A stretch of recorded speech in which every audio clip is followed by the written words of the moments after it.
Novels TV YouTube channel के देखने वालों को खुशामदीद कहते हैं। आहिल खामोश उसके चेहरे को देख रहा था। सफेद दुपट्टे में लिपटा दानी का रोशन चेहरा। क्यों आए तुम मेरे सामने? दानी के चेहरे पर खफगी दर आई। आहिल कोनिया बेड पर रखे टेक लगाकर बैठ गया। अपने दाएं जानिब बेड पर हाथ रखता दानी को इशारा किया। दानी उठकर उसके साथ बैठ गई। आहिल, हयात बहुत खुदगर्ज है दानी। खुद को तुमसे जुदा कर सकता है, लेकिन तुमसे जुदा होना गवारा नहीं। दानी के हाथ आहिल के हाथ में आ चुके थे। तुम्हारे सामने मैं नहीं, मेरा इश्क आ गया था। तुम्हें मैंने कितनी बार कहा है, भूख लगे तो खाना खाया करो, ये गोलियां नहीं। दानी पेशानी पर बल डालती हुई बोली। आहिल बोलने से पहले मुस्कुरा दिया। आइंदा अगर तुमने गोली खाने का सोचा तो मैं खुद को गोली मार दूंगी। दानी उसका गिरेबान पकड़ती अपनी जानिब खींचती हुई बोली। अच्छा मैडम, अब नहीं खाता ये चीजें, सेहत के लिए मुज़र है, मैं समझ गया। आहिल उसकी सुरमई आंखों में झांकता हुआ बोला। अच्छे बच्चों की तरह रहना है तुमने, ये दहशतगर्दों वाली हरकतें छोड़ दो। और कोई हुक्म? रात को घर भी जल्दी आना है। दानी मासूमिया से बोली। ये भी हो गया, और हमेशा मेरे साथ रहना है। दानी कहते हुए उसके सीने से लग गई। दानी आहिल के सीने की जानिब दाएं जानिब थी। आहिल के चेहरे पर दिलकश मुस्कुराहट ने अहाता कर लिया। आहिल ने बाजू दानी के गिर्द हायल कर दिया। ऐसा ही होगा, आहिल ने कहते हुए दानी के सर पर बोसा दिया। दानी को जिंदगी का एहसास हो रहा था। सांस जो खत्म हो रही थी फिर से चलना शुरू हो गई। अब जल्दी से ठीक हो जाओ दानी, इससे अलग होती हुई बोली। गेम है क्या जो जल्दी से पूरी कर लूं? आहिल घूर कर बोला। मैंने तुम्हारा बहुत सारा ख्याल रखूंगी, फिर देखना तुम जल्दी से ठीक हो जाओगे। गुड, आहिल डिम्पल की दीद करवाता हुआ बोला। दानी हसरत से उस डिम्पल को देखने लगी। सर, तबीयत कैसी है अब आपकी? रफीक उसके सामने बैठता हुआ बोला। दानी हसरत से उसके डिम्पल को देखने लगी। सर, कैसी तबीयत है अब आपकी? बेहतर हूँ रफीक, तुम्हारा बहुत शुक्रिया। अगर तुम वक्त पर ना आते तो। नहीं सर, आप मुझे शर्मिंदा कर रहे हैं। रफीक ने उसे टोक दिया। तुम्हारे बगैर शायद इस सब का मुमकिन ना होता। आहिल ममनून हुआ। सर, आकिब हयात ने मुझे कहा था कि मैं मरते दम तक आपके साथ रहूंगा, आपका साथ दूं, चाहे अपनी जान कुर्बान क्यों ना करनी पड़े। मैं हमेशा तुम्हें अपने हमरा देखना चाहूंगा। तुम कुछ वक्त के लिए छुट्टी ले लो, फैमिली के साथ कहीं चले जाओ। नहीं सर, जब तक ये सारा मामला खत्म नहीं होता मैं सुकून से नहीं बैठ सकता। जब वक्त आएगा मैं खुद आपको बोल दूंगा। आहिल मुस्कुराकर इस बात में सर हिलाने लगा। जुबैर रंधावा और डॉक्टर कुदसिया पर फेसबुक, ट्विटर, यूट्यूब गर्ल्स के पूरे सोशल मीडिया पर लान तान हो रही थी। लोगों ने गालियां, बद्दुआएं, न जाने क्या कुछ बोल रहे थे, और वो दोनों जेल की सलाखों के पीछे थे। आहिल ने जुबैर पर अपने डैड के कत्ल का केस भी दायर कर दिया और अदालत से अपील की कि वो जुबैर को उम्र कैद या फांसी की सजा ना दे। आहिल को बगैर गोलियों में रुसवा होता देखना चाहता था। केस चल रहा था। आहिल 3 दिन बाद हॉस्पिटल से डिस्चार्ज होकर घर आ गया था। केस का सारा काम रफीक दिख रहा था और आहिल को आगाह करता जा रहा था। पहली पेशी के बाद जुबैर को अदालत से बाहर पुलिस वैन की जानिब ले जाया जा रहा था जब उसके मुंह से जो आला लगा। सिर्फ जुबैर नहीं, डॉक्टर कलसिया भी मुंह पर हाथ जूता पर लगा था। मीडिया ने यह मंजर देखकर नजरबंद कर लिया। अवाम खासी मुश्तिल थी। जुबैर कैसा लग रहा है यहाँ? आहिल सलाखों के पास आस पास खड़ा होकर, और जुबैर उस पार। अंडर वस्त में एक बल्ब चल रहा था जिसकी रोशनी मध्यम सी थी। लोहे की सलाखों के थामे जुबैर तासुब से आहिल को देख रहा था। मुजरों वाले कपड़े पहने, बिखरे बाल, वो पहले से ज्यादा बूढ़ा दिखाई देने लगा था। आहिल, तुमने अच्छा नहीं किया, जुबैर अफसरदगी से बोला। तुमने भी अच्छा नहीं किया था मेरे मॉम डैड के साथ, और इसके मुकाबले में ये तो कुछ भी नहीं है। आहिल हकारत से बोला। जुबैर आह भर कर रुख मोड़ गया। अब क्या तमाशा देखने आए हो? सुना है तुम्हें दिल के मसाइल पेश आ रहे हैं, फिक्र मत करना, मौत इतनी जल्दी नहीं आएगी। आहिल नफरत से कहता चल गया। आहिल के असाब खासे मजबूत थे, वो सेहतयाब हो रहा था। आहिल का हर काम दानी के हाथ से होकर गुजरता। दानी दिन भर उसके गिर्द रहती। दानी ने नमाज पढ़ना शुरू कर दी थी। आहिल इस खुशगवार तब्दीली के रोनमा होने पर जहाँ हैरान था वहाँ खुश भी था। एक बात समझ नहीं आई। दानी उलझ कर उसे देखने लगी। क्या? आहिल अब रुचकाकर बोला। तुम पुलिस को अपने साथ क्यों नहीं लाए? गार्ड्स भी तो कम नहीं थे तादाद में, लेकिन तुम फिर भी पुलिस को क्यों नहीं लाए? दानी की पेशानी पर शिकने उभरी। अलबत्ता आहिल का चेहरा पुरसुकून था, इसलिए दानी के लिए क्योंकि लेकिन फिर भी पुलिस को ही क्यों? दानी की पेशानी पर शिकने उभरी। अलबत्ता आहिल का चेहरा पुरसुकून था, इसलिए दानी, क्योंकि पुलिस के साथ भी हमें मीडिया को बुलाना था ताकि वो सब इनको असली रूप दिखा सके, इन्हें बेपर्दा कर सके सारी दुनिया के सामने। दानी इस बात पे सर हिला रही थी। आहिल सांस लेने को लम्हा भर रुका और फिर गोया हुआ। अगर मैं अपने साथ पुलिस को लाता तो हम दोनों भी मंजरे आम पर आ जाते। मीडिया तुम पर भी बात करता और हमें भी जेरे बहस लाना मुनासिब समझता। जानती हो, सबसे पर्सनल बीवी होती है, और कम से कम मैं अपनी जातियात पर इस तरह की बहसो तमहीस बर्दाश्त नहीं कर सकता। इसलिए मैं गार्ड्स के साथ नहीं तुम्हें लेने आया, ताकि मेरे निकलते ही रफीक पुलिस और मीडिया को ले आए। ओह, अब समझी मैं। दानी उसे देखती हुई बोली। आली धीरे से मुस्कुरा दिया। दानी घड़ी देखती नमाज पढ़ने चलेगी। आहिर, यकीन नहीं आता, डैड ने मुझ पर गोली चलाने का बोला। दानी नमाज पढ़कर उसके पास आ बैठी। दानी, आज एक राज से पर्दा उठाना चाहता हूँ मैं। कैसा राज? दानी आहिल को देखती हुई बोल रही थी। जुबैर तुम्हारा बाप नहीं है। आहिल ने गोया धमाका किया। फिर मेरे मेरे माँ बाप? तुम मेरी मॉम के भाई की बेटी हो, यानी मेरे मामू की बेटी। तो मैं जुबैर के घर में। दानी उलझ कर आहिल को देखने लगी। मैं समझता हूँ, आहिल ने उसे टोका। तुम्हारे मॉम डैड का एक कार हादसे में इंतकाल हो गया था। तुम बहुत छोटी थी इस वक्त। जुबैर के साथ डैड की दोस्ती बहुत गहरी और पुरानी थी, इसलिए मॉम ने जुबैर को तुम्हारी देखभाल का बोल दिया, क्योंकि वो मॉम मेरी तुमसे शादी करवाना चाहती थी, इसलिए तुम्हें हम अपने घर नहीं रख सकते थे, क्योंकि फिर तुम्हें बताना पड़ता तुम्हारे मॉम डैड के मुतालिक। यूँ तुम माँ बाप के प्यार से भी महरूम रहती। अलबत्ता तुम्हें प्यार तो मिलता, लेकिन दिल में हमेशा यही ख्याल रहता कि ये मेरे मॉम डैड नहीं। मॉम ने तुम्हें जुबैर के सुपुर्द करते वक्त ये बात बोल दी थी कि दानी इमानत है हमारी, इसे वापस इसी घर में आना है। वो अपने भाई की आखिरी निशानी किसी और को देना नहीं चाहती थी, और तुम्हें बहू बनाने का फैसला तो तुम्हारी पैदाइश के वक्त ही कर लिया था उन्होंने। तुम्हें अनजान रखा था ताकि कभी तुम एहसास कमतरी में मुब्तला ना हो कि तुम्हारे मॉम डैड इस दुनिया में नहीं। तुमसे शादी की एक बड़ी वजह यह भी थी, मॉम ने कहा था कि कुछ भी हो जाए दानी को इस घर में लाना है। हमारा खून हमारे खानदान में ही आना चाहिए। दानी नहमाक से सुन रही थी। इस हादसे के बाद भी मैं मजबूर था तुमसे शादी करने के लिए। इस बायस फिर मुझे मोहब्बत भी आड़े आ गई। आहिल मुस्कुराकर बोला। दानी कुछ पल खामोश रही, कुछ बोल ही ना सकी। आहिल ने उसकी आंखों के सामने चुटकी बजाई। लेकिन फिर डैड मुझसे इतनी मोहब्बत क्यों करते थे? दानी नम आंखों से बोली। क्योंकि जिस घर में तुम सब रह रहे हो वो तुम्हारे नाम है, वो घर तुम्हारे माँ बाप का है, यानी दानीन का है। इसीलिए तुम जुबैर से मोहब्बत समझ गई होगी, ताकि तुम्हारी शादी के बाद वो घर खुद रख ले। अगर तुम्हें याद हो, 18 साल की होने के बाद जुबैर ने तुमसे कोई पेपर साइन करवाना चाहे थे। आहिल अबरूज खाकर बोला। हाँ, मुझे याद है। जब मैंने पढ़ने लगी तो डैड घबरा गए और कहने लगे कि गलती से तुम्हें दे दिए ये पेपर्स, फिर वो वापस ले गए। आहिल इस बात में साह हिलाने लगा। कितना कुछ छुपाया हुआ तुमने मुझसे। मेरे कज़न एंड हस्बैंड, ये बताएं, आप पहले से शादीशुदा हैं क्या? तुम्हें मेरी मासूम सी शक्ल देखकर लगता है क्या? बिल्कुल भी नहीं, लेकिन जानना मेरा हक है। अच्छा, ये लो फिर अपना हक। तुम मेरी पहली और आखिरी बीवी हो। आहिल की आंखों में ढेरे जज्बे सिमट आए थे। दानी का चेहरा ब्लश करने लगा। तुम शायद ईमान चाची की बात कर रही हो। चाचू का बेटा उमैर, वो मुझे बाबा कहता है, क्योंकि मैं उसे एक यतीमी जिंदगी गुजारने नहीं देना चाहता, इसीलिए उसे इस महरूमी से दूर रखा है। उसे चाचू को नहीं देखा, सो मुझे ही अपना बाबा समझता है। दानी का चेहरा खिल उठा था। तुम शक्ल से तो इतने अच्छे नहीं लगते। दानी उसके चेहरे का जायजा लेती हुई बोली। शक्ल से क्या बदमाश लगता हूँ? बिल्कुल गैंगस्टर लगते हो, सबको मारने वाले दहशतगर्द टाइप। बस दाढ़ी भरी हुई हो चाहिए थी। दानी नक्शा खींचती हुई बोली। दहशतगर्दी पर उतरा ना, फिर तुम्हें मालूम होगा। दाहिल दानी की शर्ट का गला पकड़कर अपनी जानिब खींचता हुआ बोला। अब तुम बदमाश होने का अमली में नमूना पेश कर रहे हो। दानी पलकों की बाड़ उठाकर उसे देखती हुई बोली। इल्जाम तो लगा ही दिया है, सच ही बना दे फिर। आहिल शोक लहजे में बोला। पहले ठीक तो हो जाओ, फिर बदमाशी भी कर लेना। दानी उसका हाथ हटाती हुई बोली। मुझे तो अभी करनी है। आहिल शरारत से बोला। आहिल, मैं ना पंच मार दूंगी सच में, वो भी आपके मुंह पर। दानी होर ख्वार नजरों से घूरती हुई बोली। अच्छा जाओ, छोड़ दिया, अपना सामान ले जाओ मुझसे। आहिल दराज खोलकर अंदर हाथ डालता हुआ बोला। कौन सा सामान? दानी अबरूज खाकर बोली। आहिल ने लॉकेट और रिंग निकाली। दानी का हाथ पकड़कर रिंग पहनाई। तुमने कहा था जब मैं वापस आऊं तो अपने हाथों से पहनाऊं। आहिल आगे झुककर दानी के गले में लॉकेट पहनाने लगा। अब परफेक्ट है। दानी आहिल का मुंह थपथपाता हुआ बोला। आहिल दानी का मुंह थपथपाता हुआ बोला। दानी के बोलने के लिए लब खोले ही थे कि दरवाजे पर दस्तक हुई। मैं देखती हूँ। दानी कहती हुई दरवाजे के पास आई। रफीक सर कह रहे हैं उमैर और ईमान मैडम आई हैं, इन्हें भेज दो। आहिल आगे होकर बोला। कुछ ही देर में उमैर और ईमान भी कमरे में मौजूद थी। बाबा, आपको चोट लगी है? वो हैरान सा बोला। कुछ नहीं हुआ बाबा को। आहिल उसके बालों में हाथ फेरता हुआ बोला। वो आपकी छोटी मामा है, इनके पास आप जाकर बैठ जाओ। आहिल सोफे की जानिब इशारा करता हुआ बोला जहां दानी बैठी थी। आज तुम मुझे बताओ, जरा मुझसे मिलते ही क्यों थे? ईमान कड़े तेवर लिए बोली। आहिल दम दबाए मुस्कुराने की सही करने लगा। दरअसल चाची, मैंने आपसे वादा किया था और वो वादा टूट कर बिखर गया, इसलिए आपका सामना नहीं करना चाहता था। जिंदगी और मौत तो अल्लाह के हाथ में है। शायद आकिब की जिंदगी इतनी ही लिखी थी, लेकिन तुमने तो हद ही कर दी। अब तो बैठा हूं ना आपके सामने। आहिल दांतन सा बोला। मैं खुद आई हूँ, तुमने तो बताना भी गवारा नहीं किया। कहने को तो अपने हो तुम। वो खफा खफा सी बोली। मुझे रफीक ने बताया तो मैंने रफीक को बोला कि फिर मुझे वो लेकर आया। अब आप आई हैं तो फिर यहीं पर रहेंगी हमारे साथ। ये जो मैडम है हमें देख रही हैं, ये मेरी बीवी है। शरारत से बोला है। दानी छटपटा गई। चेहरा मोड़कर उमैर से बात करने लगी। ईमान मुस्कुराकर दानी को देखने लगी।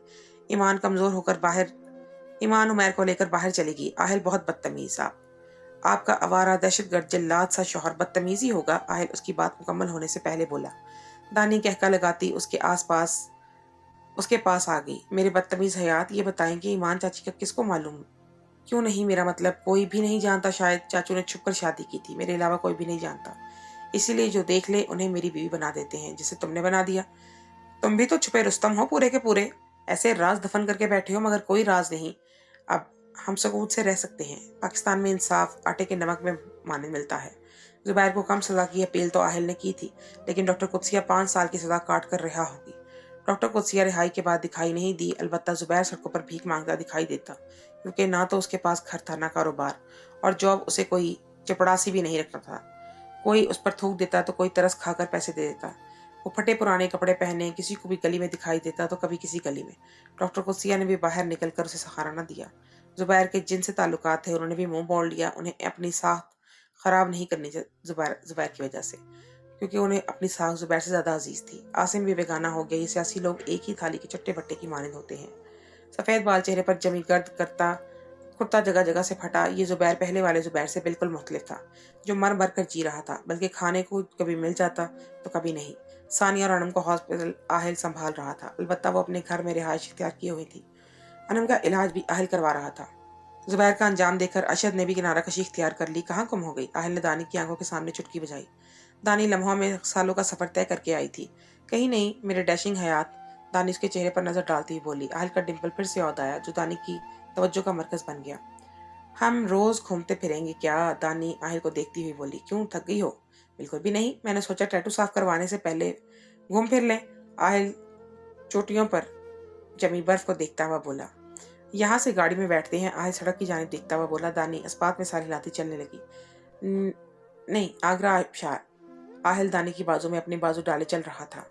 दानी मबहूत ज़्यादा सी इस मंजर को देख रही थी। बर्फ ही बर्फ थी। दानी ने नीचे देखा जहाँ आबशार गिरती थी। दानी को खौफ महसूस होने लगा। बर्फ जिस तरह जमी थी, इससे मालूम होता था कि पानी कितनी तेज से बहता होगा। आहिल और दानी रेलिंग पर हाथ रखे खड़े थे। आसपास दूसरे लोग खड़े थे। सामने दरख्त बर्फ से ढके हुए थे और बहती आबशार जमी हुई थी। ऊंचाई काफी ज्यादा थी। बहता पानी अब बर्फ की शक्ल में था। आहिल, बहुत कमाल की जगह है। दानी भरपूर अंदाज में जायजा लेती हुई बोली। दोनों ने ग्रे कलर के ओवरकोट पहन रखे थे। दानी ने हुड सर पर डाल रखी थी। काफी देर इस मंजर से लुत्फअंदोज होने के बाद वो दोनों चलने लगे। आहिल दानी का हाथ पकड़े चल रही थी। बर्फ के इन पर पाँव के निशान बनते जा रहे थे। हर तरफ सफेदी ही सफेदी थी। वो दोनों वॉक कर रहे थे। जिंदगी के खूबसूरत तरीन लम्हात में से एक लम्हा है ये। दानी पाँव को देखती हुई चल रही थी। बिल्कुल ऐसा ही है। मैं लकी हूँ कि तुम्हारे साथ इन लम्हों को जी रहा हूँ। मेरी ख्वाहिशों में से एक ख्वाहिश यही थी कि तुम्हारे साथ ये मंजर देखूं। मासूम हयात, आपकी ख्वाहिशें कितनी मासूम है ना, बिल्कुल आपकी तरह। दानी तंजिया बोली। बिल्कुल, आपका शौहर निहायत मासूम है, आहिल सादगी से बोला। उफ, दानी हंसती हुई बोली। कोई शक है? आहिल रुक कर उसे देखने लगा। बिल्कुल भी नहीं, दानी मुस्कुराती हुई बोली। नहीं, मेरी छठी हिस्स कह रही है कि अभी भी कोई शक की गुंजाइश निकल रही है। आहिल उसे देखता हुआ बोला। दानी नफी में सर हिलाती धीरे धीरे मुस्कुरा रही थी। आहिल ने उसकी कमर के गिर्द हाथ रखकर खुद से करीब कर लिया उसे। पक्का? वो दानी के कान के करीब बोला। पक्का। दानी भी उसी के अंदाज में उसके कान में सरगोशी करने लगी। आहिल मुस्कुरा रहा था और दानी उसके डिंपल को देखती जा रही थी। दिल गुस्ताखी पर मजबूर कर रहा था। दानी आहिल के करीब हुई और उसके डिंपल को अपना लम्स बख्शती उस पर अपने लब रख दिए। आहिल की मुस्कुराहट मजीद गहरी हो गई। दानी आहिस्ता से दूर हुई तो बाल चेहरे पर आ गए। शक तो अब मुझे हो रहा है, आहिल उसके बाल पीछे करता हुआ बोला। कर ले, मुझे क्या?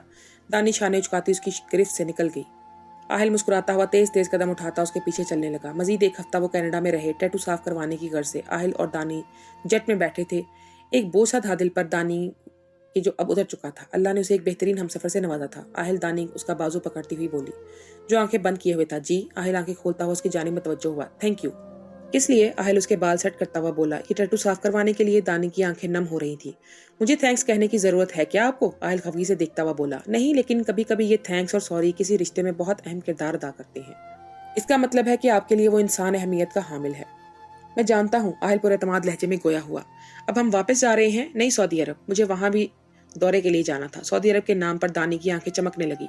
दानी के बिना कहे वो उसकी पसंद की हर चीज मुमकिन बना रहा था। आहिल, आप बहुत अच्छे हो, लेकिन तुम नहीं। आहिल के चेहरे पर खफगी थी। क्यों? दानी सर उठाकर उसे देखने लगी। हारब आया था घर? आहिल तफ्तीशी अंदाज में बोला। जी, आए थे हारब भाई। और तुमने बात भी की उससे? आहिल की पेशानी पर 3 लकीरें थी। आहिल, सिर्फ हाल अहवाल दरियाफ्त किया था मैंने तो। दानी शशतर सी बोली। आपको मना किया है ना? आहिल, हारब भाई की शादी अनम से आपने करवाई है ना? जी हाँ। तो क्या वो ऐसे हैं? दानी बेयकीनी की कैफियत में बोली। नहीं। तो क्या मैं ऐसी हूँ? दानी बगौर उसकी आंखों में देखती हुई बोल रही थी। बिल्कुल भी नहीं, आहिल नरमी से बोला। फिर? दानी नाराज नाराज सी बोली। बस मुझसे बर्दाश्त नहीं होता कोई आपसे बात करे। मेरा बस चले तो आप कभी आन को कभी भी आपसे बात ना करने दूं। आप बहुत अच्छे से जानती हूँ आपको, मेरा दिल चाहता है आपको सबसे छुपाकर अपने दिल में रख लूं। आहिल फटते जज्बात से मगलूब होकर बोल रहा था। पूरी नहीं आऊंगी आपके दिल में, दानी शहादत की उंगली उसके दिल पर रखती हुई बोली। जानता हूँ इसलिए तो रखता नहीं, आहिल कहका लगाता हुआ बोला। आपकी वजह से बहुत मुझे सब मगरूर कहते हैं, दानी न रूठेपन से बोली। कहने दो, आपने क्या करना है? आपके लिए सिर्फ आहिल हयात अहम होना चाहिए। दानी मुंह बसोरती दूसरी जानिब देखने लगी। आहिल फोन निकालकर कॉल करने लगा। हाँ, मैं जा रहा हूँ, वहां पहुंचकर कॉन्फ्रेंस कॉल करना, फिर आगाह कर दूंगा। सही, अच्छा ऐसा करो, मुझे मेल कर देना, मैं शाह फैसल से मिलने से पहले चेक कर लूंगा। नहीं, वहां कोई खास बात नहीं बन सकी। महूम सी उम्मीद है कि वो मुशावरत करेंगे तो शायद राजी हो जाएं, बाकी जैसी अल्लाह की रजा। नहीं, हॉस्पिटल को सबसे पहले निगरानी के लिए ईमानदार लोगों की जरूरी है। हाँ जी, और हाँ, चावलों का ज़र मुबादला आए तो मुझे आगाह करना। बाकी इंतजामात भी तुम देख लेना, मैं उम्रा करके आऊंगा। मीडिया बातें बनाता है तो बनाने दो, ये फराइज पहले हैं, काम बाद में बाकी के। हाँ ठीक है, मुझे कॉल कर लेना, मैं बता दूंगा, आहिल ने कहकर फोन बंद कर दिया। हारे बाज इतनी लेट, अनम उसे तबे पैर कमरे में आते देखकर उठ बैठी। हारब मुस्कुराता हुआ आ गया है, तुम्हें बताया तो है आजकल एक केस पर काम कर रहा हूँ, बस इसी वजह से। हारब शान उचकाता हुआ बोला। आपके बाजू पर क्या है? अनम की नजर जमे हुए खून पर पड़ी। अनम चलती हुई उसके मुकाबिल आ गई। कुछ भी नहीं, बस छोटी सी चोट है। हारब ने बाजू पर हाथ रखकर टालना चाहा। दिखाएं मुझे, अनम फिक्रमंदी से बोली। मैं कह रहा हूँ बस मामूली सी खराश, हारब बोल रहा था, लेकिन अनम ने उसका हाथ हटा दिया। हारब, ये मामूली सी खराश है? अनम की आंखें बाहर निकल आईं। हारब सर खुजाते हुए अनम को देखने लगा। और आप डॉक्टर के पास क्यों नहीं गए? ऐसे ही? अनम शशतर से उसे देखने लगी थी, जो बिल्कुल फ्रेश था। रात के 3 बजे कौन सा डॉक्टर बैठा होगा? हारब हाथ पर पड़ी घड़ी पर उसके सामने करता हुआ बोला। आप बैठे, मैं कर देती हूँ। अनम अलमारी की जानिब फटती हुई बोली। हमारा शहजादा सो रहा है? हारब अली को प्यार करता हुआ बोला। 1 घंटा रोता रहा है, फिर जाकर कहीं सोया। अनम बोलती हुई उसके सामने आ गई। हारब ने शर्ट उतार दी। अनम उसकी बाजू पर करती हुई जख्म धोने लगी। दर्द तो नहीं हो रहा? अनम के चेहरे पर तकलीफ के आसार थे, जबकि हारब पुरसुकून सा बैठा था। ये पुलिस वाले का हाथ है, वो मुस्कुराता हुआ बोला। इसका मतलब ये तो नहीं कि जख्म लेकर यूं ही घूमते रहे? अनम खगोई से बोली। हारब दिलचस्पी से अनम का जायजा ले रहा था, जिसका चेहरा नीचे झुका हुआ था। बाल जूड़े में कैद थे, छोटे बाल जूड़े से निकलकर चेहरे पर झूल रहे थे। अनम उसके बाजू पर सफेद पट्टी बांधने लगी, जैसे मुझे कोई तजुर्बा नहीं है, पहली बार की है। आप सुबह सबसे पहले डॉक्टर के पास जाएंगे। अनम पहले पलके उठाकर उसे देखती हुई बोली, जो टुटकी बांधे उसे देख रहा था। ऐसे क्या देख रहे हैं? अनम अबरूज काकर बोली। यही कि मैं खुशनसीब हूँ, मुझे तुम्हारी जैसी बीवी मिली। हारब की आंखें चमक रही थी। आप खुद इतने अच्छे हैं कि अनम की आंखें भर आई। रोया मत करो, तुम मुस्कुराती हुई अच्छी लगती हो, वो अनम का चेहरा साफ करता हुआ बोला। थैंक यू हारब, आपने मुझे संभाला। अनम उसके हाथ पकड़ती हुई बोली। अनम, तुम इस सब की हकदार हो। हारब उसकी आंखों में देखता हुआ बोला। अब बस दोबारा मैं तुम्हें रोता हुआ ना देखूं। ये केस पूरा हो जाए, फिर छुट्टियां लेकर घूमने चलेंगे। हारब नर्म मुस्कुराहट लिए बोला। अनम ने मुस्कुराते हुए उसके शाने पर सर रख दिया। अल्लाह अगर मुश्किल देता है तो उसके बाद आसानी भी जरूर आती है। हर अंधेरी रात का इख्तिताम दिन के उजाले पर होता है। तानी बुरका पहने हुए थी और आहिल एहराम बांधे चल रहा था। काबे के सामने बैठकर आहिल सब कुछ भूल गया था, ये भी कि दानी भी उसके हमरा है। अल्लाह पाक माफ़ कर देना मुझे, मैंने खता की और आपने मुझे इस खता को मिटाने की तौफीक दी। आज मेरे जिस्म पर वो टैटू नहीं है, मैं आपके हरम में खुद को पाक करके आया हूँ। लेकिन मैं जानता हूँ मेरे अमाल में वो गुनाह लिखा जा चुका है जिसे कोई भी अजाला नहीं मिटा सकता। मतवाता आंसू आहिल के चेहरे को भिगो रहे थे, लेकिन जितना मेरे बस में हो सका मैंने किया। इस गलती को सुधारने की पूरी कोशिश की और आज अल्हम्दुलिल्लाह इसमें कामयाब भी हो गया। बस आप मुझे माफ़ कर देना, मुझ पर और मेरे अहले खाना पर अपना करम करना। आज मैं यहाँ माफ़ी मांगने ही आया हूँ। न जाने ऐसे लगता है कि जैसे आपने मुझे माफ़ नहीं किया। मेरे साथ साथ दानी भी इस गुनाह के बोझ से आज़ाद हो गई है। ये ख्याल ही तकलीफ देता कि मेरे पास दानी गुनहगार बनी। मुझसे ज़्यादा बदकिस्मत इंसान और कौन होगा भला, जिसने अपनी ही महरम को भी गुनहगार बना दिया। आहिल कर्ब में था। गुनाह कभी हमारा पीछा नहीं छोड़ते और जब जब सामने आते हैं तकलीफ होती है। तब इंसान ख्वाहिश करता है कि काश मैं इस गुनाह को ख़त्म कर डालूं। कोई ऐसा मर्द अमर हो जिससे ये गुनाह मेरे अमनामा अमाल से मिट जाए, क्योंकि रोज़े क़यामत यही गुनाह फिर से शर्मिंदगी का बायस बनेगा। लेकिन वो मिट नहीं सकता। अल्लाह ने इंसान को अक्ल शऊर अता किया ताकि वो सही गलत की पहचान कर सके, हर बुराई अच्छाई में फ़र्क कर सके, गुनाह सवाब की तफरीक कर सके, ताकि बाद में उसे पछताना न पड़े। क्योंकि इंसान बिना सोचे समझे जो दिल में आया कर टालता है और इसके बाद सिर्फ पछतावे हाथ आते हैं। ये दुनिया की ज़िंदगी जिसका कोई भरोसा नहीं, हम इसके एवज़ अपनी आखिरत बर्बाद कर लेते हैं। हम मुसलमान हैं लेकिन अपनी आखिरत को नहीं सोचते। हम आखिरत पर ईमान रखते हैं लेकिन उसकी तैयारी नहीं करते। हम आखिरत के मुतल्लिक सुनकर रो तो देते हैं लेकिन फिर भी गफलत बरतते हैं। इंसान गाफिल है अपने आप से, अपने मकसद हयात से। अभी भी वक्त है, संभल जाए तो आखिरत में मुंह दिखाने के लायक भी हो जाएगा। लेकिन अगर अभी भी दुनिया की रंगीनियों में खो रहा तो अल्लाह हिसाब करने वाला है। इस दिन कोई बादशाह कोई फकीर नहीं बच पाएगा। एक एक अमल का हिसाब देना पड़ेगा। ए इंसान, जरा अपनी आखिरत को सोच तो, कहाँ खड़ा है तू? क्या अल्लाह और उसके रसूल को मुंह दिखा पाएगा? दानी चेहरा साफ करती आहिल को देखने लगी जो रो रहा था। दिल के दाग धुल चुके थे। دل پر جمی گرد صاف ہو گئی تھی تو قلبی سکون میں میسر آ گیا تھا۔ اس لمحے کوئی دانی سے پوچھتا کہ اللہ کی مہربانی کیا ہے، دانی کے دل سے ایک ہی صدا نکل کر رہی تھی، شکر الحمدللہ۔ آہل کھڑا ہوتا ہوا دانی بھی اس کے تقلید میں کھڑی ہو گئی۔ وہ دونوں چلنے لگے۔ نظر جب حرم کے دروازے پر پڑی تو آہل مسکرانے لگا اور دانی ششدر رہ گئی۔ آن بھاگتی ہوئی آ رہی تھی۔ آہل زمین پر گھٹنے رکھے باہیں کھولے ہوئے تھا۔ آن اس کے سینے سے لگ گئی۔ میرا بیبی، آہل اس کے چہرے پر بوسہ دیتا ہوا بولا۔ سامنے سے ایمان اور میل چاہتے ہوئے آ رہے تھے۔ بابا آپ کہاں تھے؟ پتا ہے میں نے آپ کو اتنا سارا مس کیا۔ اچھا آپ بابا کو ایک اچھی سی کش دے دے۔ آہل گال پر ہاتھ رکھتا ہوا کھڑا ہو گیا۔ اس آن نے مسکراتے ہوئے آہل کے گال پر بوسہ دیا۔ میری جان۔ آہل نے اس کے دونوں رخساروں پر بوسے دیے۔ بابا ہاں ماما۔ آن کی نظر دانی پر ٹکرائی تو ششدر رہ گئی۔ بابا ماما تو ڈاکٹر کے پاس گئی تھی، منہ پر ہاتھ رکھ کے حیرانی سے بولی۔ دانی لب دبائے مسکرانے لگی۔ اچھا آپ نے جھوٹ بولا تھا نا، اب بابا کے پاس گئی تھی نا؟ وہ انگلی اٹھاتی ہوئی بولی۔ اپنے بابا سے پوچھیں، دانی آہل کو دیکھتی ہوئی بولی۔ ایمان سامنے آئی تو دانی اس سے ملنے لگی۔ ایمان اور عمیر آگے چلے گئے۔ آپ ماما کو تنگ کر رہی تھی ہے نا، اسی لیے بابا نے ماما کو بلا لیا۔ مجھے کیوں نہیں بلایا آپ نے؟ وہ آہل کا ناز زور سے دباتی ہوئی بولی۔ پھر آپ بابا کو بھی تنگ کرتی اس لیے؟ آہل مسکراتا ہوا بولا۔ میں تو تنگ نہیں کرتی کسی کو بھی، ماما مجھے تنگ کرتی ہیں، میری بات بھی نہیں مانتی۔ بابا پتا ہے کھانا کک بناتا ہے اور غصہ ماما کرتی ہیں، منہ بناتی ہوئی بولی۔ اچھا مجھے بھی ملنے دے اب، دانی آہل کو گھورتی ہوئی بولی۔ میرے پیچھے آپ بہت بار ملی ہیں، اب بس۔ ہیں مطلب آن سے دور رہا کریں، آہل بائیں آنکھ دباتا ہوا بولا۔ کیوں؟ دانی پھٹی پھٹی آنکھوں سے اسے دیکھنے لگی۔ بس میرے قریب رہا کریں، آہل شرارت سے بولا۔ جب آن چھوٹی تھی تب بھی دور رکھتے نا آن کو مجھ سے، تب تو مجبور تھا، اب تو ماشاءاللہ میری جان بھڑی ہو گئی ہے۔ آہل آن کا رخسار کھینچتا ہوا بولا۔ آن بھی برقع پہنے ساتھ میں اسکارف لیے ہوئے تھی۔ وہ بار بار ڈمپل کی نمائش کر رہی تھی۔ چھوٹی سی آن اس مختلف انداز میں بے حد خوبصورت لگ رہی تھی۔ کیا بول رہے ہیں آپ دونوں؟ میں سب سن رہی ہوں، آن ناک چڑھاتی ہوئی بولی۔ اب آن کا جو بھی کام ہوگا آپ ہی کریں گے، میرے سامنے نہیں، میری غیر موجودگی میں آن سے مل سکتی ہیں آپ۔ آہل لب دبائے مسکراہٹ دباتا ہوا بولا۔ ایک بات تو میں بتانا ہی بھول گئی، دانی پیشانی پر ہاتھ مارتی ہوئی بولی۔ کیا؟ آہل ابروج کا کر اسے دیکھنے لگا۔ آن کعبہ کو دیکھنے لگی۔ ہماری فیملی میں ایک اور مہمان آنے والا ہے، دانی کا چہرہ چمک رہا تھا۔ سچ میں؟ آہل بغور اسے دیکھ رہا تھا۔ بالکل، دانی تائیدی انداز میں بولی۔ ماما یہ اللہ کا گھر ہے، آن سوالیہ نظروں سے دیکھتی ہوئی بولی۔ جی بیٹا یہ اللہ کا گھر ہے۔ آن دلچسپی سے جائزہ لینے لگی۔ پہلے کیوں نہیں بتایا؟ آہل گھور کر بولا۔ مجھے بھی صبح ہی معلوم ہوا، ڈاکٹر کا فون آیا تھا۔ آہل نے دوسرا بازو دانی کے گرد حائل کر دیا۔ دانی اس کے سینے پر سر رکھ چکی تھی۔ سامنے کعبہ نظر آ رہا تھا اور ڈھیروں خوشیاں تھیں جنہیں سمیٹتے سمیٹتے ان کا دامن چھوٹا پڑ رہا تھا۔ آپ میری ماما ہو نا؟ عمیر کہہ رہا تھا میری ماما ہے۔ آن چہرہ موڑ کر دانی کو دیکھنے لگی۔ میں آن کی ماما ہوں، دانی اس کے چہرہ پر بوسہ دیتی ہوئی بولی۔ دانی سرشار ہو کر آہل کے سینے پر سر رکھے کعبہ کو دیکھنے لگی۔ دانی کو دیکھ کر آن نے بھی چہرہ آہل کے چہرے کے ساتھ لگا دیا۔ آہل دونوں کو دیکھ کر مسکرانے لگا، جس میں اس کے ڈمپل اور آنکھوں نے بھرپور ساتھ دیا۔ اگر اللہ نے کچھ لیا تھا تو اس کے بدلے بہت سی خوشیاں بھی دی تھی۔ آہل جتنا شکر ادا کرتا کم تھا۔ میرا عشق میرا جنوں بس تو، آہل دانی کو دیکھتے ہوئے بولا اور اب لب خود بخود مسکرانے لگے۔ دوستو آج کی اس ایپیسوڈ کے بارے میں ہمیں اپنی قیمتی رائے سے ضرور آگاہ کیجیے گا اور نیکسٹ ایپیسوڈ کو دیکھنے کے لیے چینل کو سبسکرائب کر لیجیے گا۔ آپ کا بہت شکریہ۔